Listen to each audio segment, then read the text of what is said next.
And so just a quick introduction. FeedbackFruits, we are a pedagogical technology company.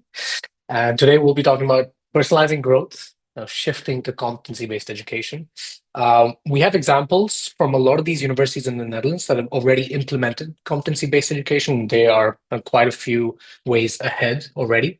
And so it's great to see from them what were the biggest challenges that they had while moving into this sphere. And in the first sense, I guess, why do competency-based education? Why implement these things for specific parts of their courses? What were the challenges? How did they overcome them?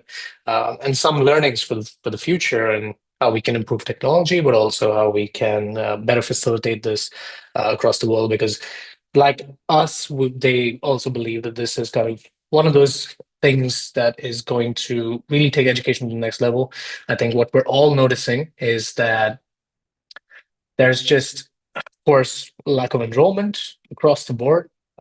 There's also a lot of students now that are questioning the degrees, right? What do I get at the end of this? And of course, I think median income, and if we relate it to the current cost of living, it is extremely difficult to commit to something like a 4-year or a 3-year college, while at the same time getting a degree that may or may not be useful to them.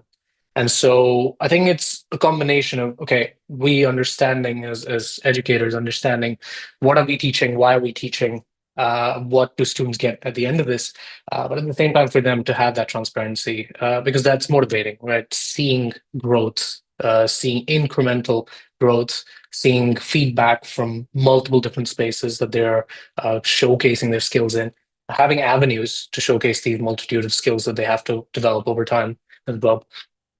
And so as we get into this, I will touch upon each of those subjects, right?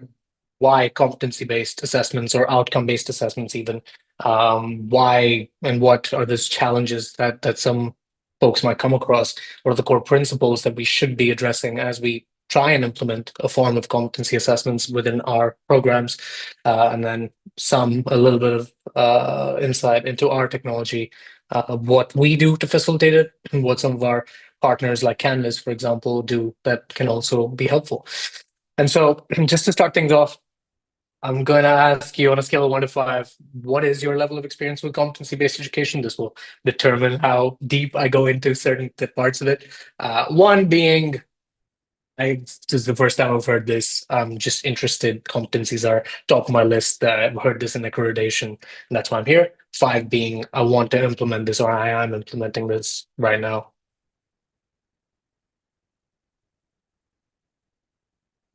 All right. So a lot of folks coming in to learn about competency-based education, to figure out what is this, can this be helpful for my students, for my institution? That's good. All right.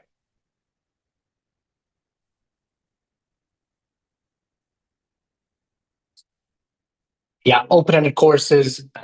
Does CBE really need to be self-paced? That's also one of the things that we've heard, right? A lot of these California colleges are implementing CBE. Some of them are self-paced courses. Some of them are very small programs. It doesn't need to be open-ended. It doesn't need to be self-paced. Can it be a more traditional form of course as we know it, but reimagining the assessments and how we're measuring and tracking the competencies and outcomes? That's also part of some of the universities here that have implemented it, have actually implemented it within normal courses that they have, just to try and redefine what it means to go through a business administration course, for example. Alrighty, so a little bit about us, right? We were founded in 2012 in the Netherlands, so we've been around for quite a while. Our CEO was a student at one of the universities here, and his whole mission was, hey, at that time, there was no course feedback being given to faculty. And so that's where we started. And since then, of course, we've changed and evolved to meet pedagogical needs. But one of the biggest things that we've stood for is pedagogy before technology. And so a lot of the features, the tools that we have were co-created with our partners across the world. And so 200 plus partner institutions now, that's Australia, Europe, and the US. And yeah, 2 times Reimagine Education Award winners. We were nominated this year, and I'm really bummed out that we didn't win. But that's just a little bit about us. We're also partnered with the foundation. since 2022. And so this just gives you all just a little bit easier access to some of our tools and features. But the agenda for today is going to be why assess competency mastery. So starting really at the bottom, what is competency mastery? Why are we assessing it? Is it always CBE? What is maybe it's outcome-based assessments or programmatic assessments have a lot of the common themes that we're addressing with competency-based education. What are the core principles and challenges that come along with it? And this is really going to heavily be based on my experiences working with the Rotterdam School of Management, with a couple other universities here. And then, of course, implementing and scaling competency-based education, what we've learned with our technology and what we have learned just working across these different institutions and the technology needs that they might have in the future. And then just some closing remarks, some Q&As, how AI, of course, has impacted this whole process, made it a lot easier. But again, where should we use it ethically? That'll be the core of my presentation today. All right, so starting off at Rotterdam School of Management, why CBE for them? They were looking at two specific things. They wanted to create positive societal impact. That was one of their goals in their strategic plan. And then the preparing for ever-changing markets, which is something that we hear a lot of as well, like workplace training, getting students ready for the workplace. And so those were the two big goals that they had within the strategic plan. And one of the things that they realized is they need CBE and they need to incorporate it in various parts of their institution in order to succeed on these goals. And so the biggest thing that they wanted to solve were to empower students to address and solve complex societal problems. And then this also means that doing essays and quizzes and getting a degree doesn't mean that you have the ability to do so. It could, but it doesn't showcase that and showcase your talent enough either. So we have to equip students with knowledge, skills, attitudes, and competencies, holistically measure their level of mastery in these different outcomes. And also bridging academia and professionalism. So bringing in these professionals from different sectors, asking them what are the biggest things that you're lacking from students coming in, first timers, just graduated. What are things that you see as future skills that you will need? And how do we bridge that gap in content expertise and proficiency in skills and the mindset that students might need to go into these various different fields? And so something we've noticed with clinical education, for example, and nursing, where accreditation requirements are pushing nursing schools towards CBE, is that there are not just these essays and presentations that students are required to do, but also work in practice, right? That was something that we've done for a long time in the medical industry, but was not integrated back into this competency portfolio. You would perhaps get a check mark if you did well enough in your practice, but that doesn't necessarily break down the competencies that you've gained from it. And so those proficiencies and skills that you need that are more specific to your departments and to your disciplines, those were some of the things that they needed the professionals to come in to help them with. And at Leiden University, which is another university, they took it more simply. It wasn't about societal impact. Well, it could have been. It could have also been about workplace training, but more importantly, they just realized that we need to build more ownership and self-reflection amongst our students. And that's something that I think a lot of us can resonate with, where students, especially if they're doing more group activities, and we know the impact that peer assessments and group work can have, but that ownership and self-reflection is often what holds us back from implementing these, especially for kids that are coming right out of school, right? And so building ownership and self-reflection were big at Leiden University. And the other thing was they were now doing multiple modes of knowledge expression, right? Authentic assessments, holistic assessments. So they were doing things like video essay productions, blog writing, podcasting. They gave a TED Talk-like presentation. They asked their students to form something using ChatGPT and review each other's ChatGPT-generated documents, and then do a podcast challenging each other on what their outcome was through using AI. They needed a way to track these multiple modes of knowledge expression. You have all these separate things happening. How do they all contribute towards those competencies that you're trying to build throughout the course? And so made this graph to just showcase the difference between traditional education, which all of us know, where students who go to an institution, graduate, and they have this traditional diploma, which is a proof of knowledge, more towards these 21st century education. We call it 21st century just because it's workplace skills, right? We're focusing on how can they be more employable, how can they be more successful outside of college as well, outside of university. And so this is proof of soft skills and employability. It's the skill gap. How do we address that? What are the skills that they actually need? Why are we leaving so much of the skill to be learned in the workplace, which of course happens, but there's a lot we can do to bridge that gap already. And then, of course, equipping them with these critical thinking and life skills so that they're set up for success. And so, what's one competency you believe is critical for students in your discipline?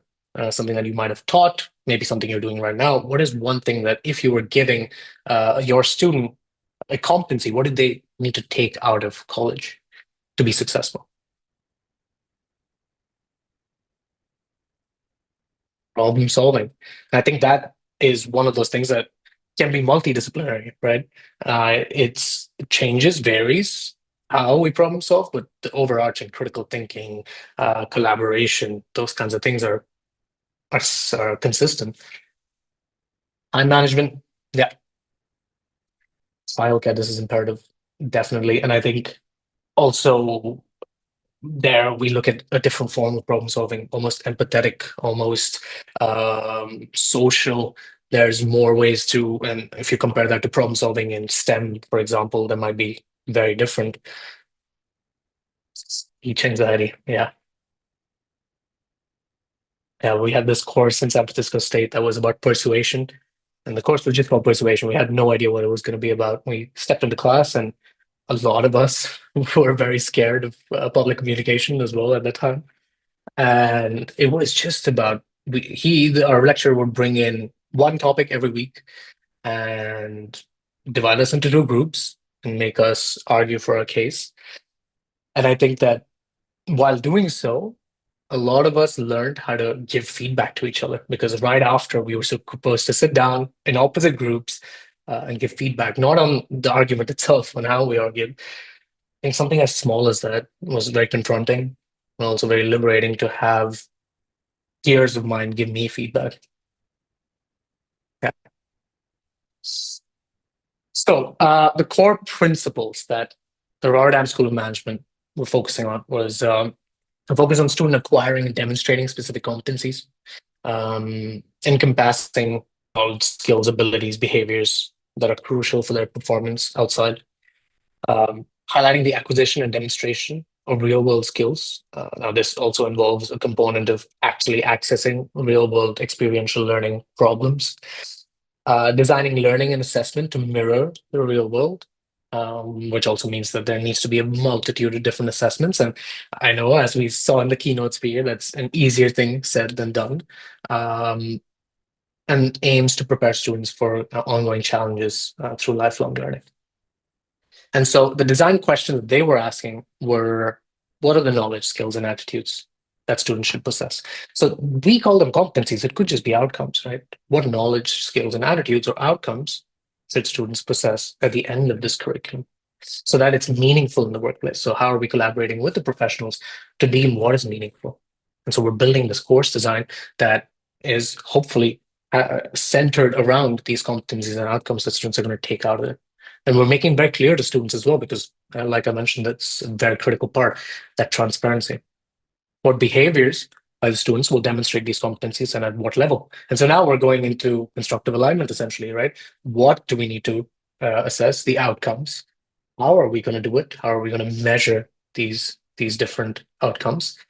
And what tasks will elicit these specific actions and behaviors? What assessments, what activities, what formative assessments and activities do we need in order for students to develop these skills and showcase these skills?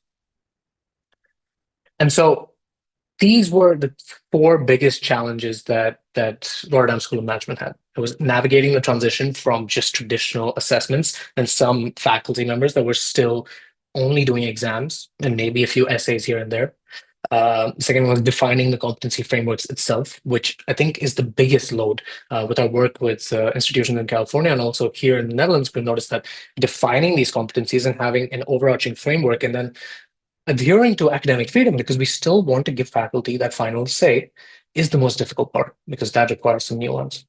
Optimizing the student journey, because like I mentioned, there's a multitude of different assessments they're doing, activities that they're doing. Some are summative, some are formative. Having gaps in between them, giving them necessary formative chances to develop before a summative assessment.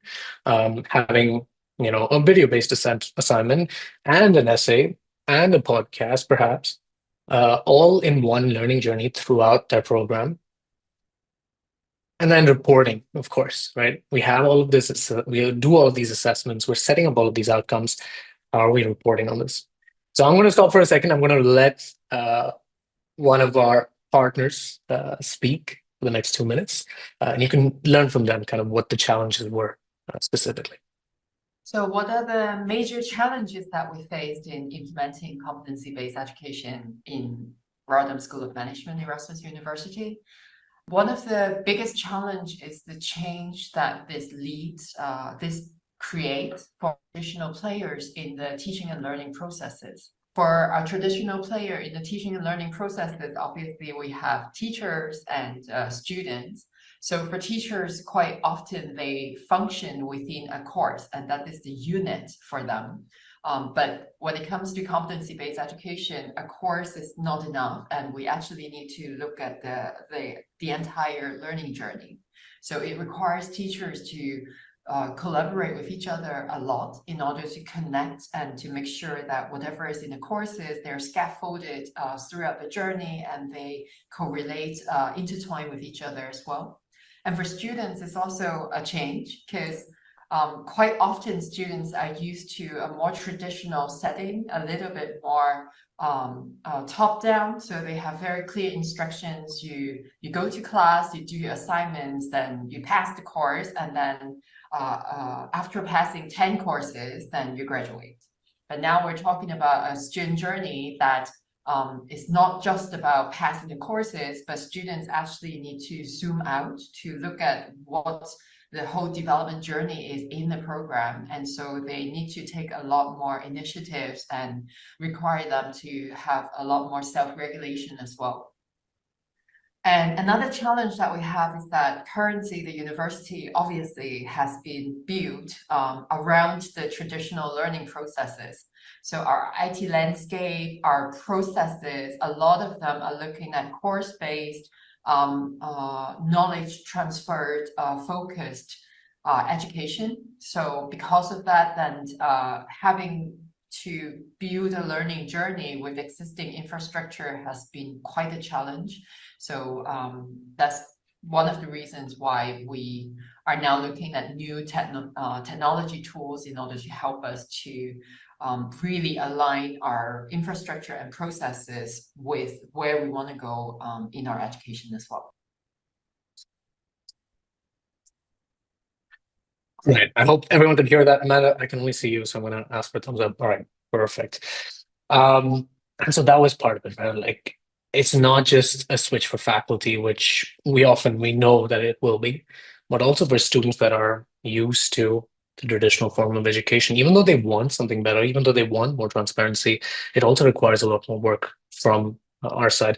I remember introducing one of the students that uses FeedbackFruits to peer reviews. And so we were doing one of these implementation sessions, we were doing workshops, and we decided to include students in this. And we did a test where we told students why they're doing peer reviews, what they get out of it. And the other group were just told, hey, this is part of your assignment, this is part of your course. And the group that knew why they were doing it had 100% completion, and they gave us very good ratings on FeedbackFruits. And it was very different to the group that didn't know why they were doing it. It wasn't really explaining the technology itself, it's explaining the motives behind it. And so the motives behind these pedagogies, motives behind changing curriculum, that is something that we need to be better at communicating as well to our students.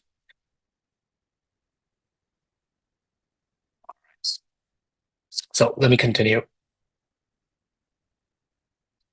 There were 3 challenges at NHL Stenden, which were more technical. And so one of them was clunky data management. I think some of you might also hear this and see this every day as well. Their portfolios had grown to massive sizes, right? They were hosting a lot of data, and I think it was 1 or 2 gigabytes of data. And this was causing significant strain on their LMS because, of course, they had limited storage in their LMS. And this included videos and a bunch of essays that students have written. And so this was definitely a stress on students and faculty. And then the next thing was just disconnected learning outcomes. There were specific student performances, and you were trying to link specific student performances to corresponding learning outcomes, and linking each and every single activity and assessment that students were doing to the corresponding learning outcome, making sure that learning outcomes are program specific, student specific, but are also following a common theme across the institution or across a course. That became a challenge. And then just a lack of holistic insights. And so they were collecting all of this data, they were collecting portfolios, but at the end of the day, they were still relying on Excel sheets, putting in all of this data, trying to form graphs using Excel sheets, which, if you do them correctly, can work, but it's just a lot of work, which just made it challenging because it was very hard for students then to have ready access to this information as well. And so my question to you is, let's say tomorrow you were to implement competency assessment. What challenge would resonate most with you? What would be the biggest thing for you all? And I see some things in the chat already.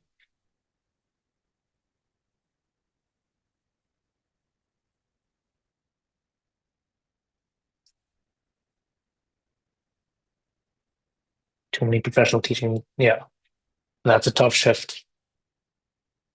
That's a tough shift. And that's something that we've seen already. I mean, of course, these institutions, Rotterdam School of Management, for example, has been implementing CBE for 2 years now. And it's still a challenge. And it's getting easier. Every day we think it's getting easier because of standardizing the operations and having more templates and having more rubrics so that faculty can just grab and use it. But it's definitely an uphill battle.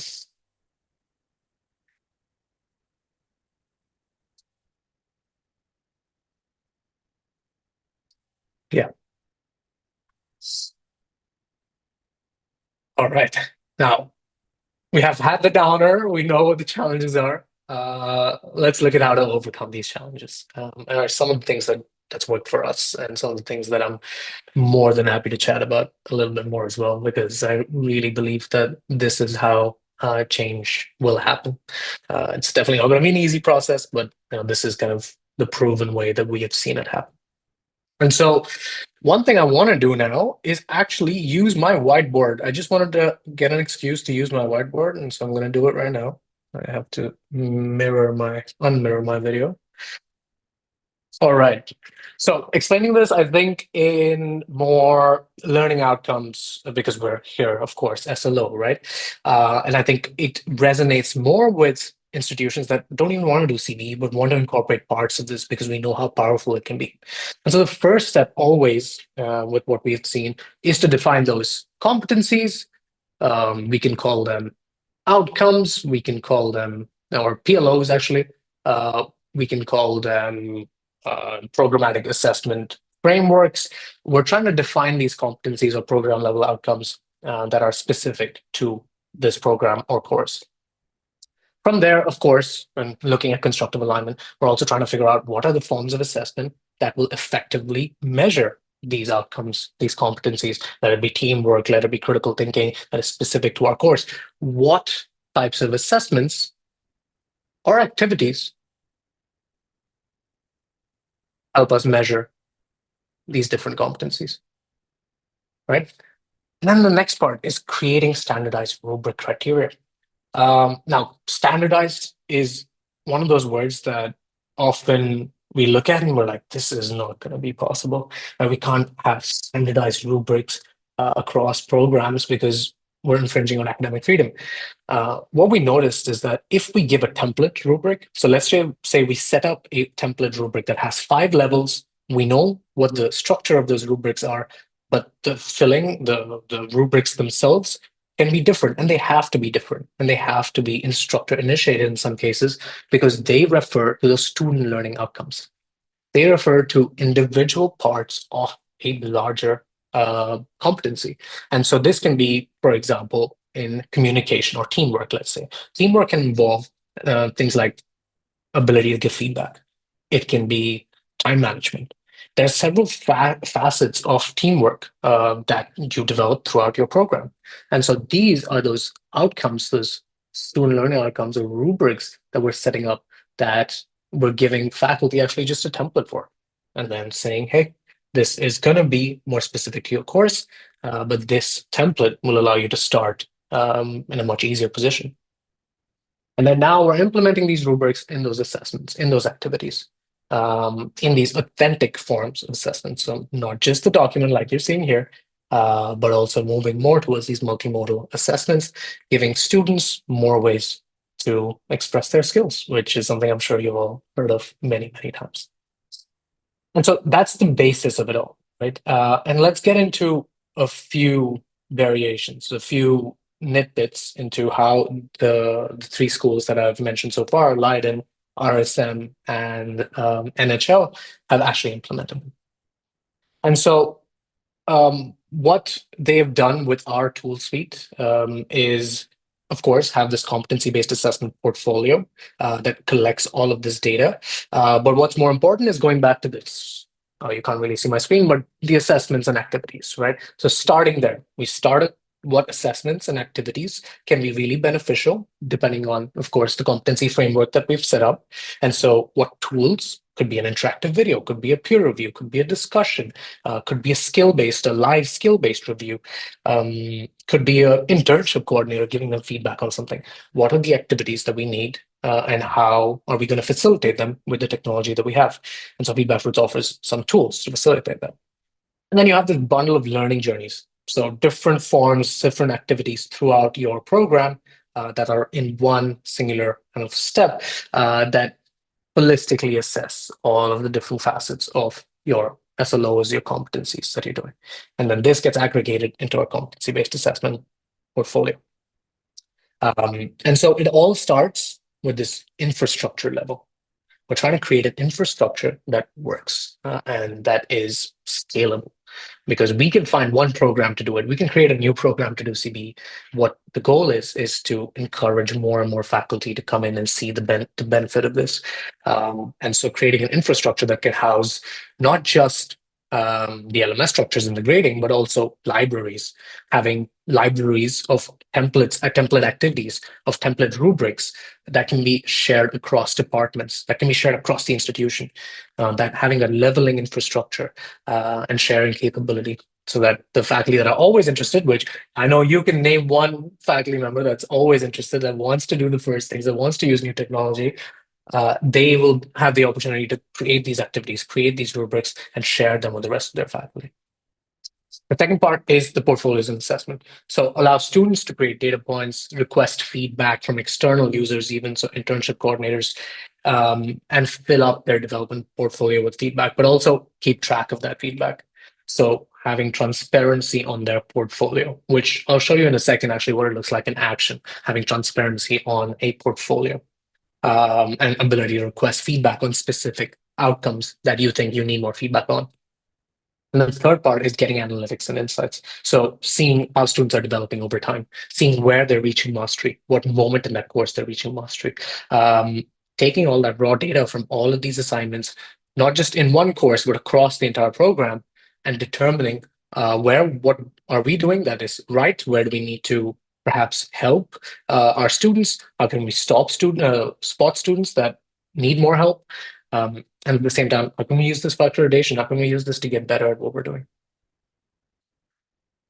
And so defining the scope is extremely important. I think the thing that we've learned is, of course, it should begin at a unit level, right? We begin at one course, we move on to the program to eventually get to that institution level that we're striving for at RSM, for example. And then is spreading awareness. And this is where those libraries come so handy, because spreading awareness is great. Saying, hey, this is available for you to use. This is something that we're trying new. We want to do more CBE, but we don't want to force this upon you. So it's here, rather than saying, hey, it's available. And here's a link to add it to your test course for you to try out. Here's a link of one authentic assessment for you to try out that will automatically take all that feedback and aggregate it in the portfolio. Learning your student needs. What teaching approaches have been historically successful, and this depends on where you are, who your students are, what has worked for you, and how can we increase that learner satisfaction? Because like our contact at RSM said, it's a steep hill for students as well, and so how do we bridge that gap for them?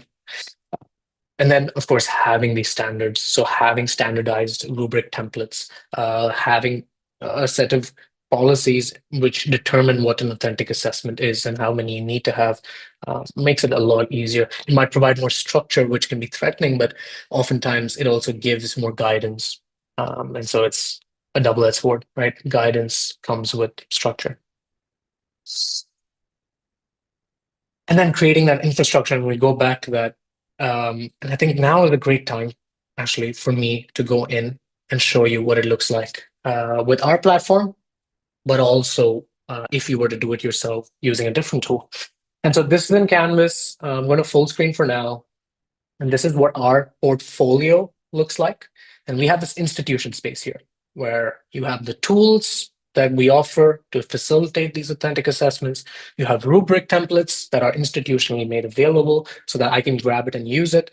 And I have learning journeys, so sets of different tools with rubrics in them, with rubric templates in them that can be incorporated in my entire course. And so I also have my electrical engineering course and my activity and rubric templates within my electrical engineering course. And I can see my teachers or my peers who have actually contributed to that. But for now, let's just go into the institution space and let's go into the rubrics. This is where you would create a competency group. And so let's say we're creating teamwork, we're creating writing skills, leadership skills. We create a new competency group. And now we're creating it at an institution level. Of course, we can also create it at a more course or program level.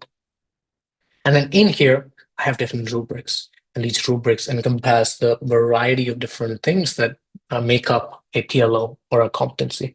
And so teamwork could have teamwork skills. It could have another rubric, let's say feedback giving, right? It could have time management as part of teamwork, or it could have punctuality, or it could have accountability. There are different forms of teamwork or different competencies in each of these things, different outcomes that are housed within this competency group. And so once we've created this, and let's look at one that's been created already, what we're standardizing is these levels: beginning, emerging, proficient, experienced. We can have 5 levels, 7 levels, right? The odd number is usually is more pedagogically sound, and then have these different facets of the criteria as well, and different explanations for it. And so what we're templating is this structure. And so this can be 5 levels with beginning to experienced. Once we have set these up, we can now go into one of my assignments. And so this is where me as a faculty member will get students to submit either a video or a document, and I'm going to give feedback to them on this criteria. And so as students go through this, they'll of course see that this activity contributes towards teamwork at my institution. And so this is a summative assessment. And then I can go down, and I'm going to skip over our tools, but if you're interested, you can always reach out to me. And I'm going to group 1 to start reviewing them. Now I can see that, of course, the group assignment doesn't have to be, can be individual. I can see the different members in the group, and I can see their submissions, and then these different rubric sections that I've set up. And so if I was to jump into one of their essays that they've written, and I'm going to go down to the teamwork skills part here, I can read through their document on the left, and I'm giving feedback to them on these different criteria on the right. And so as I go through, I'll also be able to give contextual feedback. So select part of this, select a criteria. Let's say it has to do with contribution to team goals, and write my feedback. What I can also do is select explanation cards that I've set up already in the past. And these can have videos attached to them. These can have screen recordings, trying to ease some of that faculty burden as well. So giving them this new way of assessing while still having things there that can save them time in the long run. And so I can just essentially go in here, add an explanation card, or even add my audio file, video file, and then write my feedback and submit it. So now I've posted on this specific part. I can also do this in a video. And so this is where that holistic assessment comes into play. Include more videos. Ask students to record themselves for 2 minutes speaking about something instead of writing an essay, right? And so having the same teamwork skills, for example, to review them or give them more contextual feedback, more that's linked to a specific moment in this. And so let's say I've finished giving my feedback. There's several other things that you can do, like giving students points to read the reviews that they get and writing reflections, which are always great to boost critical thinking. But let's say I've finished giving the reviews, I've published the grades on Canvas. Now I can go back to this platform, and as a student and as a faculty member, I'll be able to see how I'm developing on my different competencies. And so I have one student here, Jordan, who I'm going to look at. I can already see a heat map, for example, on all the competencies that they're supposed to be developing and how they're doing currently. And students have access to this as well. And so they'll be able to see how they're doing on these various different competencies and the different facets of the competencies that make up for it. And I can see over time how they're doing. Is there something maybe I'm doing wrong or the course is doing wrong? I want to stop and look at the chat just for a second. Hope I can't I'm not missing anything. Yeah, it does, Amanda. So everything that is using one competency framework and using rubrics from that competency framework crosses over all those courses. And then I can also see a snapshot of all the various things that they're supposed to be developing and how they're doing right now. And I can see where they're getting this feedback from. And so this is where the portfolio becomes really useful. So of course, I can see my general heat map on how I'm doing in this current moment, and of course, over time, but where I'm getting this feedback from. Maybe it's a group evaluation where my peers have rated me on my teamwork skills. Maybe it's a peer review where my peers have rated me on my ability to showcase or create knowledge. Maybe it's a skill review. I'm showcasing live skills. Let's say I am welding and I'm showcasing this to my internship coordinator.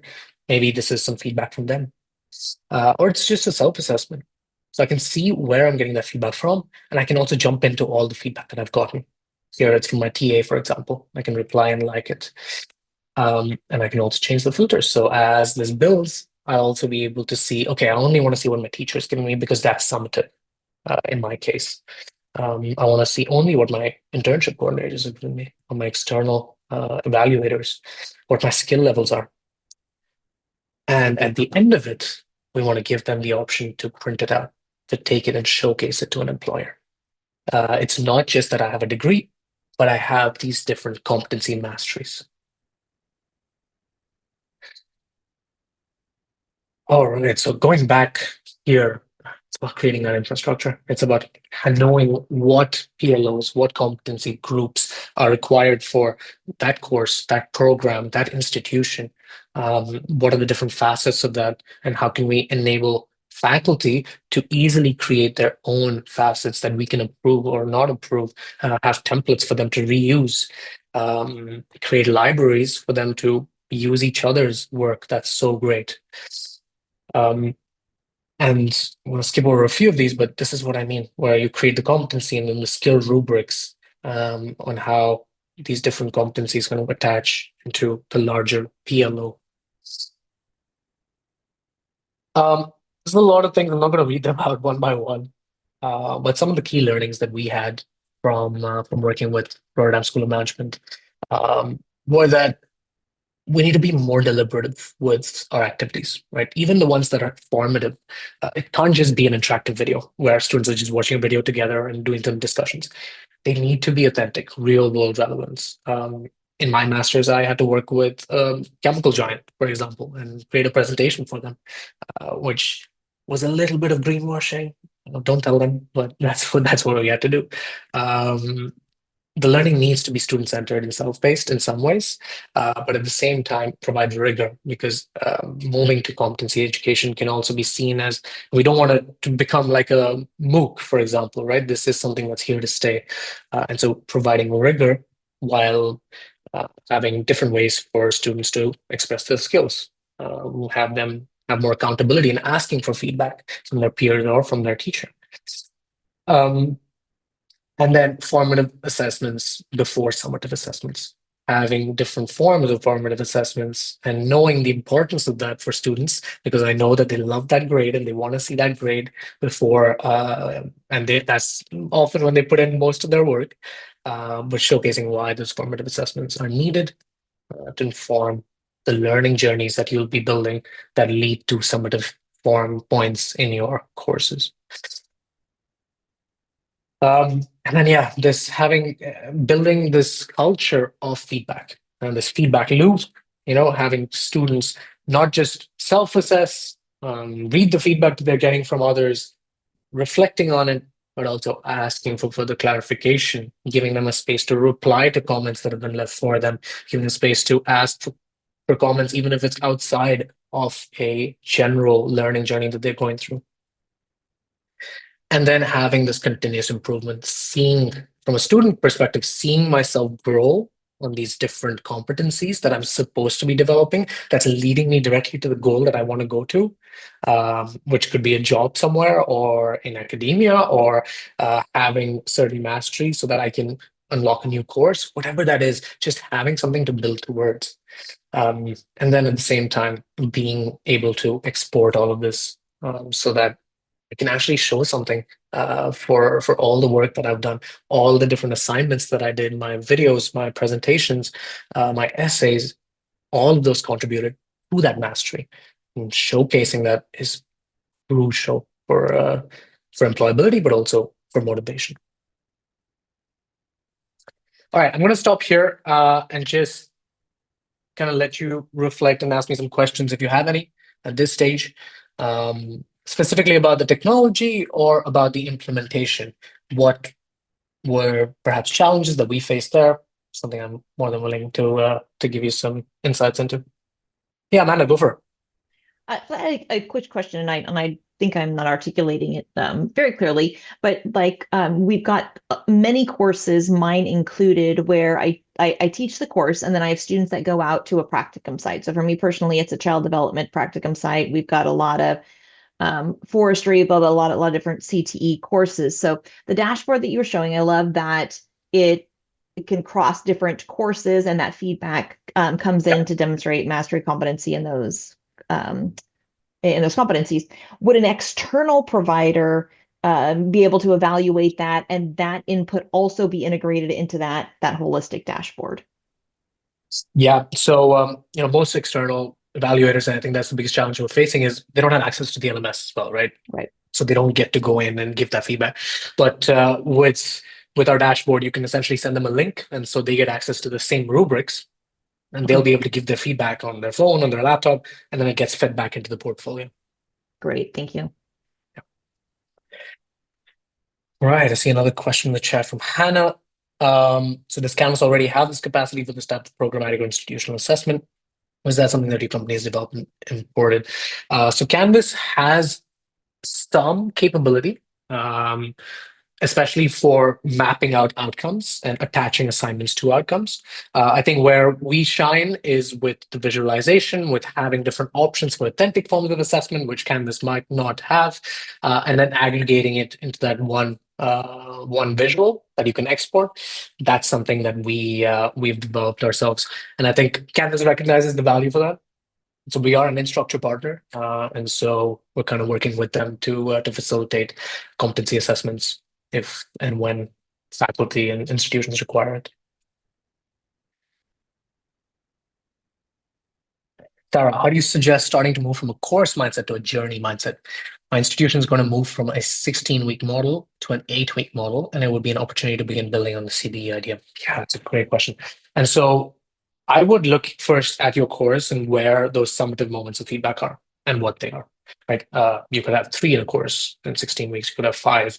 What are they doing? Is it an exam? Is it an essay? What are those different moments that are contributing towards their final grade? Now, we want to maintain that rigor. We can't have the same amount because it's only 8 weeks. We want to maintain that rigor. But one thing that we need to start including is getting them ready for those summative moments. So let's say we have a summative moment in week 3 where they have to present on a problem and they have to present their solution on a problem. let's say we have an exam on week 8, and let's say we have a assignment essay that's been graded by the teacher in the middle of those. We want to build them towards that. And so the first 2 weeks, we would probably do perhaps an interactive video where they're looking at the problem and discussing it with each other. Maybe we would do a peer review where students would then write their problem, write their solution, get feedback from each other. And then the next step would be the summative assessment. And so that learning journey becomes, instead of just having presentation with a grade, essay with a grade, exam with a grade, it can become an interactive video and peer review that are non-graded, and then an essay with a grade. And so trying to think of the summative moments, mapping those out as you already have them, figuring out what are we actually measuring, and can we measure them with the current assessments that we're doing? And if so, then how can we build maybe one more formative assessment for them so that they're gearing up for success? Amy, your description of CBE seemed to have some of the same elements of LBE, literacy. How do you distinguish the two? I am going to ask you a little bit more about what LBE is, because that's one of the first times that I'm hearing about it. Yeah, thank you for letting me know that. It's sort of a literacy-based model where it has not exactly that traditional model of teaching, but some elements of it where the focus is more on reading and writing as a pathway to things like critical thinking, information literacy, stuff like that. So I'm just trying to, I didn't expect to see something like critical thinking as part of a CBE-oriented education. Mm-hmm. I'm just kind of thinking about, how fluid is that concept of competency-based education as you understand it? Yeah. And so what we're trying to do is facilitate a varied form of CBE. So not just facilitating the ones that the colleges in California are doing, which are very specific forms of CBE, but also trying to build it more towards outcome-based assessments. For example, if you want to set up more outcomes, that's what we're working on with some nursing colleges in California, is they have these accreditation requirements and they need to set up outcomes. They need to map out specific assessments that are relating to those outcomes. And then they need to have a place to visualize that and track where in the course are students reaching mastery, or in your case, reaching literacy mastery on these things.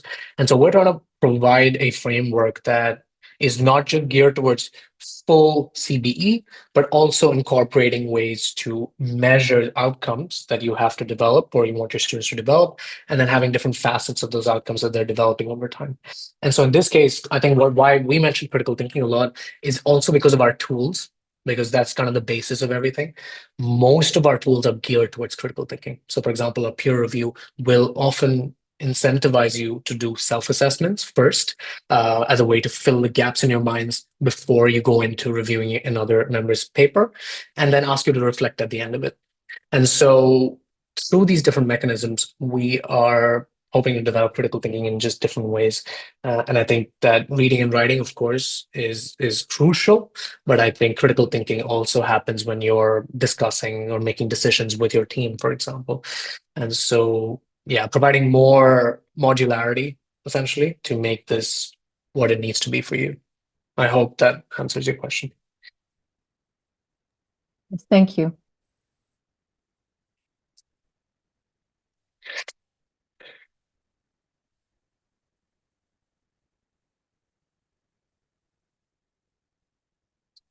So Sarah, I know that Canvas allows the ability to do question analysis if the faculty member doesn't want to put the tool in Canvas, concerns with cheating.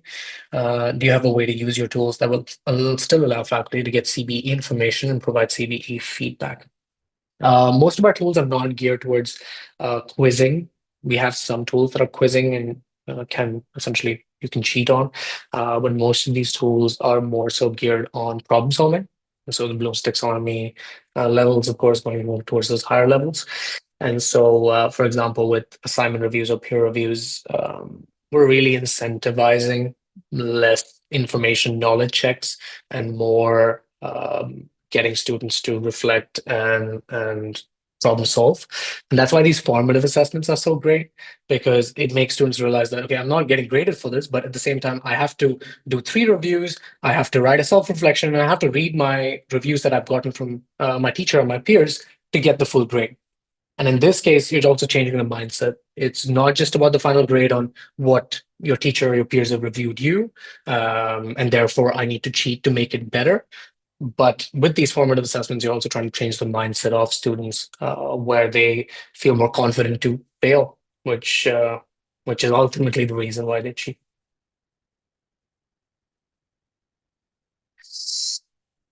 All right. Want to leave this here. I know we have 5 more minutes to go, so of course the floor is open. But one of the requests that I have for you all is we're also developing this. Of course, we have this dashboard and all these tools that facilitate it.